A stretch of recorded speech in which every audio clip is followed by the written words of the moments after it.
Selamat malam. Malam ini saya ingin sharekan sebuah firman Tuhan buat kita semua, supaya kita dikuatkan dalam iman. Kita berdoa saudara, sebelum kita share satu firman Tuhan malam ini, kita akan diberkati oleh Tuhan. Mari kita berdoa. Haleluya. Bapa di surga, berkati kami. Kami sangat haus dan lapar akan Engkau. Kami rindu firman Tuhan ini menyejukkan jiwa kami, menenangkan hati kami, memberkati kami. Dan kami percaya di dalam kekuatan kuasa Roh-Mu, kami semua boleh menerima anugerah untuk bersuka cita di dalam Tuhan. Karena firman-Mu ya dan amin, kami perkatakan jadi berkat buat kami semua. Di dalam nama Tuhan Yesus kami berdoa. Haleluya, amin. Saya berikan satu tema malam ini, bermegah dalam salib Yesus. Hari-hari ini dalam perenungan kita, apa makna salib? Saya mau ajak kita baca satu firman Tuhan, bahwa bermegah dalam salib Kristus itu adalah keuntungan yang luar biasa.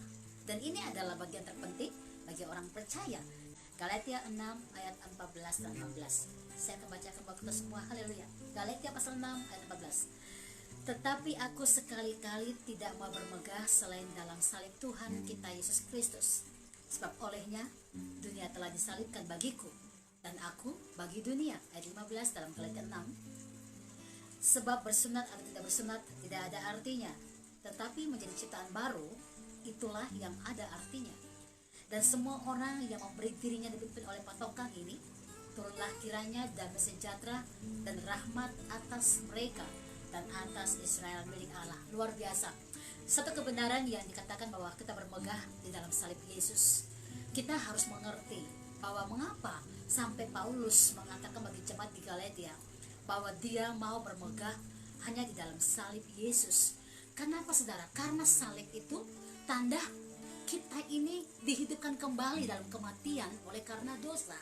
Dan dosa itu tidak lagi berkuasa atas kita karena iman kita yang mau mengerjakan keselamatan terus menerus dengan takut dan gentar. Oleh karena itu, salib Kristus berbicara tentang kehidupan baru, saudara. Nah, kita beranjak dari contoh kitab Galatia ini. Kenapa sampai Paulus ingin berkata bahwa sekali-kali aku mau bermegah itu hanya di dalam salib Tuhan. Dan dia berkata begini, karena salib itu memberikan aku hidup yang baru, hidup ciptaan yang baru. Nah, siapa Paulus? Semua orang udah kenal dan tahu siapa cerita dari Paulus ini. Kita akan baca dalam kitab Filipi pasal yang ketiga. Filipi pasal yang ketiga ayat 7. Saya akan bacakan buat kita semua. Filipi 3 ayat yang ke-7. Tetapi apa yang dahulu merupakan keuntungan bagiku, sekarang kuanggap rugi karena Kristus. Malahan segala sesuatu kuanggap rugi karena mengenal akan Kristus Yesus Tuhanku lebih mulia daripada semuanya. Oleh karena dialah aku telah melepaskan semuanya itu dan menganggapnya sampah supaya aku memperoleh Kristus. Luar biasa saudara. Ada satu makna dan kalimat firman Tuhan yang perlu saudara dan saya mengerti. Mengapa sampai Paulus ingin berkata begini? Dulu aku bermegah sebagai seorang yang punya kedudukan, punya sebuah nilai plus di masyarakat, karena dia seorang pemimpin, dia orang yang dihormati, dia punya segala sesuatu secara manusia. Tetapi saat dia bertemu dengan Yesus, semua itu yang dia punya secara manusiawi, dia anggap itu sampah. Bahkan Alkitab berkata dan mencatat bahwa sebelum namanya Paulus diganti jadi Saulus, pertama-tama Saulus ini seorang yang sangat kejam karena dia melarang orang-orang menyembah kepada Tuhan Yesus. Bukan cuma dia ingin penjarakan mereka, tetapi dia ingin membuat semua orang yang ikut Yesus itu harus mati. Bayangkan, ini satu karakter yang wow, mengerikan, seorang penjahat tanda kutip. Tetapi apapun yang dia rasakan dan dia lakukan saat dia mau mengkhianati Yesus dengan cara adalah merajang semua orang yang ikut Yesus, dia mengerti bahwa ada satu kekosongan di dalam jiwanya. Makanya waktu secara manusia dia menganggap semuanya dia punya, semua dia dimiliki, harta benda, semua kekayaan yang dia punya, nama baik, kedudukan dia punya semua. Saat dia mulai mengenal Yesus, dia menganggap semuanya sampah. Nah, ini luar biasa bahwa pengenalan akan Yesus membuat seorang Paulus yang dulunya sangat bejat, kelakuan karakternya rusak, seorang yang jahat, saudara, karena dikatakan bahkan dia seorang pembunuh. Tetapi arti Yesus dalam kehidupannya membuat dia mengerti bahwa mengikuti Yesus itu adalah nilai dari segala hal yang dia selama ini memiliki secara duniawi, tapi itu tidak ada artinya sama sekali. Ini kenapa, saudara? Karena di dalam kitab Galatia 6 tadi, ayat 14 dan 16, dia berkata, aku bermegah oleh karena salib Yesus. Ini luar biasa. Kalau sampai kita ingin berkata, Tuhan engkau juru selamatku, engkau adalah penyelamat jiwaku, tapi kita belum bisa melepaskan daging kita, keinginan daging kita, nama baik kita, semua harta benda yang kita miliki, kita masih menonjol ke manusia kita belum mengerti apa megahnya salib itu buat kita. Paulus sangat paham bahwa apa yang dia miliki secara duniawi, semua yang dia punya secara duniawi, dia bilang gini, semua aku anggap rugi. Keuntungannya adalah setelah bertemu Yesus. Dan yang dia anggap rugi itu, dia berkata, aku buang seperti sampah. Tapi sayang sekali bahwa ada orang-orang Kristen yang mengambil yang dikatakan oleh Paulus sampah itu, diambil, dipakai oleh dia. Nah, apa yang katakan oleh Paulus sampah? Bukan cuma satu keinginannya untuk membunuh orang Kristen saat itu, tapi sampahnya adalah apa? Karakternya sangat bobrok, saudara. Dia seorang yang cepat marah, emosi, dia seorang yang tidak suka dengan orang lain, ingin balas jahat sama jahat. Dia ingin menuntut rasa hormat, dia ingin menuntut yang namanya dihargai. Dia menginginkan semua yang menjadi kebutuhan daging itu, dia inginkan semua orang beri kepada dia. Tapi setelah bertemu dengan Yesus, dan dia tahu Tuhan sudah mati menghapus semua dosa kesalahannya, karena kalau tidak seperti itu dia akan dihukum kekal. Dan dia mengerti itulah harga, dan dia harus bermegah bahwa semua yang dia punya dulu dia anggap rugi setelah bertemu dengan Yesus. Sampai hari ini, kalau sampai hari ini, saudara, apa yang dianggap oleh Paulus itu rugi dan dia sudah membuang seperti sampah, nggak ada artinya. Nama baik, ya, mau dihormati, mau dihargai, uang, jabatan, semua dianggap sampah setelah dia bertemu dengan Yesus, karena dia tahu hanya Yesus itu adalah juru selamat yang menyelamatkan jiwanya, membentuk karakternya menjadi sangat murah hati, menjadi seorang yang mengampuni, mengasihi, dan dia tahu itu nilai plus lebih kekayaan apapun yang dia rasakan. Membuat dia kaya adalah bertemu dengan Yesus. Kalau sampai hari ini, berapa hari kita sudah melewati Paskah, dan kita sedang harusnya belajar firman, karena itu caranya Tuhan memperkenalkan, menampakkan dirinya kepada kita lagi dalam firman itu supaya kita punya iman kuat. Tapi kita masih berbangga dengan apa yang dibawa oleh Paulus, kita ambil. Kita masih berbangga dan masih memakai jabatan kita supaya orang hormati kita, uang kita supaya orang hargai kita. Saudara, ini mengerikan sekali bahwa kita nggak memahami apa arti salib. Filipi pasal 3 ayat yang ke-6 tentang kegiatan aku penginginannya jemaat, tentang kebenaran dalam mentaati hukum Taurat, aku tidak bercacat. Semua sepertinya komplit secara manusiawi, apapun yang dilakukan secara keagamaan pun iya. Tetapi ada kekosongan di dalam jiwa yang dia rasa, dan dia tahu bahwa kalau dia akan diselamatkan, apapun yang dia bawa dalam dunia ini, yang dia punya nggak akan kebawa gitu lah, saudara. Tidak akan dibawa oleh dia. Jadi yang kita harus belajar dari hidup Paulus adalah apa? Dia berkata ayat yang ke-7 dari Filipi 3, tetapi apa yang dahulu merupakan keuntungan bagiku, kuanggap rugi sekarang karena bertemu Kristus. Ayat yang ke-8, malahan segala sesuatu kuanggap rugi karena pengenalan akan Kristus Tuhanku lebih mulia daripada semuanya. Oleh karena dialah aku, Paulus, telah melepaskan semua yang dia punya secara manusiawi itu dan menganggapnya sampah. Saudara bisa menunjukkan satu karakter Paulus apa, saudara? Semua orang mungkin akan berkata dia pembunuh, dan seorang pembunuh, saudara bisa tahu karakter hari-harinya seperti apa, kan? Dan bagi dia itu sampah setelah bertemu dengan Yesus. Itu arti, makanya kenapa dia berkata aku bermegah karena salib Yesus. Luar biasa, saudara. Kalau saudara sudah mendapat pengampunan Tuhan, saudara sudah mendapat yang namanya kasih karunia Tuhan, kita itu hidup hanya untuk Yesus. Bukan karena nama baik, bukan karena uang kita supaya dipuji orang hormati kita, supaya orang bisa memberikan kita nilai plus karena kita punya sesuatu untuk orang itu. Tidak, kita harus punya satu hidup kemenangan untuk orang juga dimenangkan, supaya dia boleh berbahagia dan kita bersukacita karena nama kita disebut.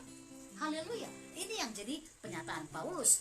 Makanya di ayat yang ke-9 dari Filipi 3 dikatakan begini, dan berada dalam dia bukan dengan kebenaranku sendiri karena mentaati hukum Taurat, melainkan dengan kebenaran karena kepercayaanku, imanku kepada Kristus, yaitu kebenaran yang Allah anugerahkan berdasarkan iman kepercayaan. Jadi waktu saudara percaya salib itu mengampuni, salib itu memberikan saudara hidup yang baru, saudara harus mengambil langkah untuk apa? Mengerjakan keselamatan dengan takut dan gentar. Saat kita di rumah, inilah kita mengerjakan keselamatan. Jam doa kita tidak berkurang, iman kita tidak berkurang. Kita terus memperkatakan firman, memberkati orang-orang dengan doa-doa kita, melakukan apa yang baik yang kita bisa lakukan. Itu adalah satu langkah iman. Dan ayat yang ke-10 dalam Filipi 3 dikatakan, yang kukehendaki, yang Paulus kehendaki, ialah mengenal dia dan kuasa kebangkitannya dan persekutuan dalam penderitaannya, di mana aku menjadi serupa dengan dia dalam kematiannya. Tidak semua orang suka dalam persekutuan, dalam penderitaan Tuhan. Tidak semua orang suka.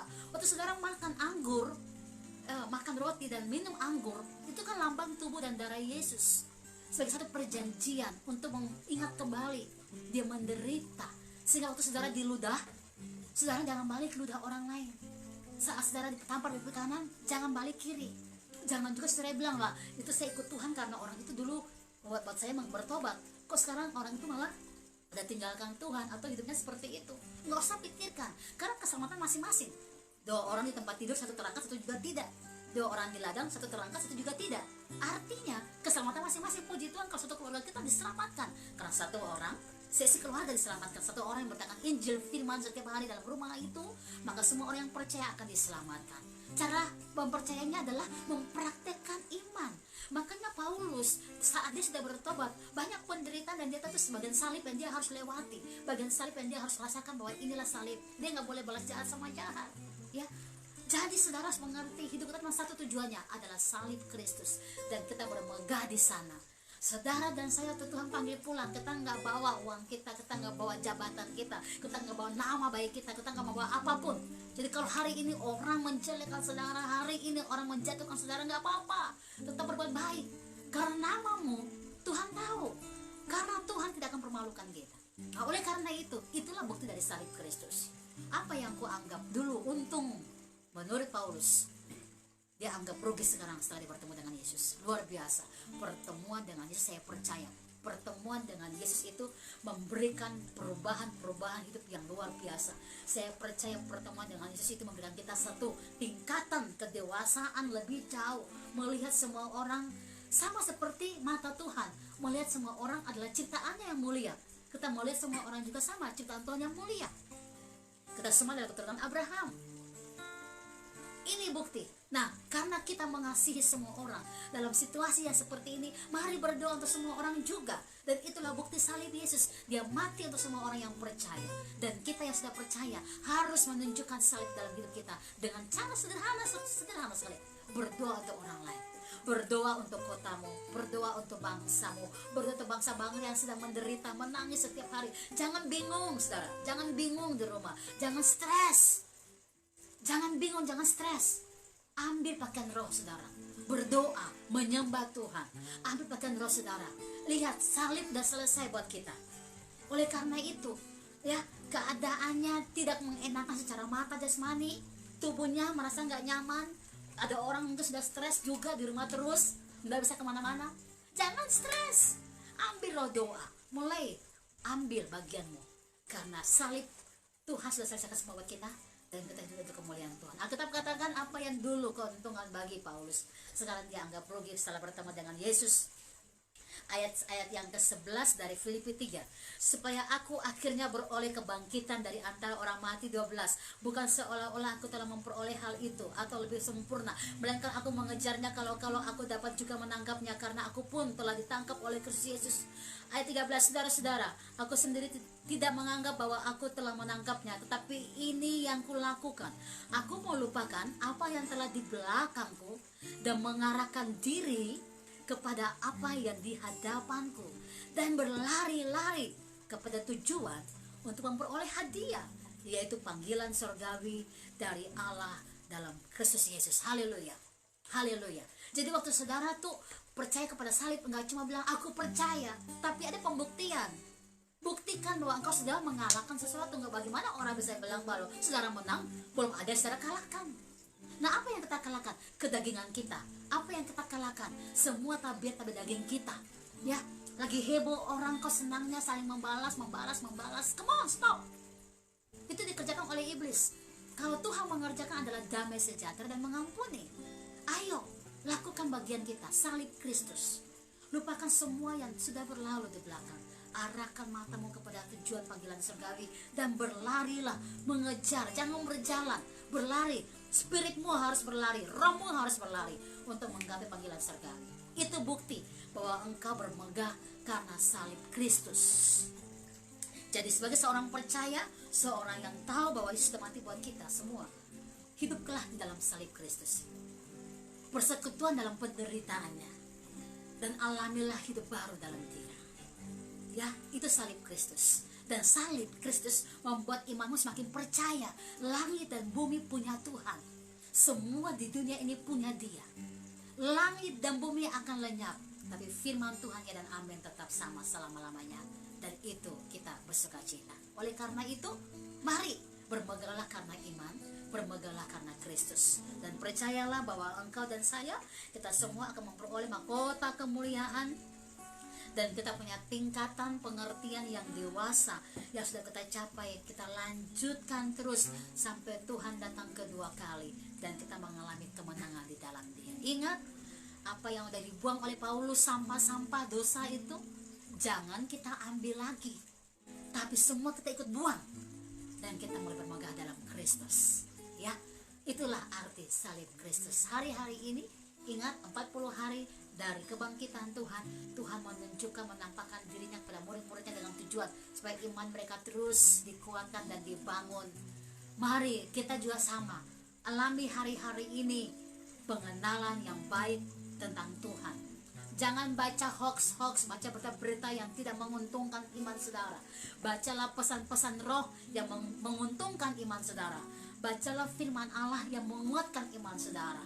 Ya, kita nggak perlu urus dunia ini, karena Tuhan sutradara itu sudah mengatur semua. Tapi saudara dan saya perlu mengurus iman masing-masing.